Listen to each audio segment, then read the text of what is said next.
Hii haina kupiga kona mimi na wewe mbele kwa mbele. Kwa hiyo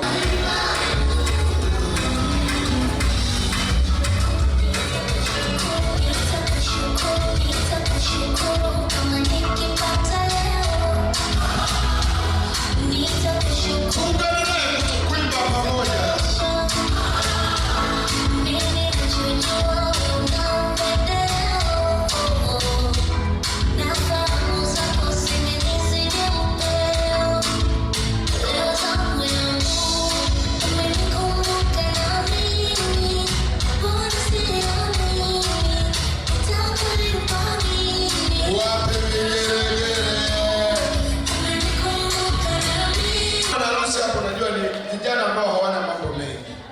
Yaani na yeye pia ni kama alivyo Ruth, kipengele uletewe. Kwa hiyo hawa wamekutana watu ambao hawana vipengele. Yaani hawana vipengele, yaani hakuna mwenye kipengele. Ruth, naomba tukusikilize au useme mawili matatu kwa mume wako mtarajiwa, lakini pia kama una chochote cha kumpa, tutashukuru. Baada hapo tutampa bonus. Sisi wakina Mweta hatuna hiana, tutampa bonus, mtakata keki kwa pamoja. Baada ya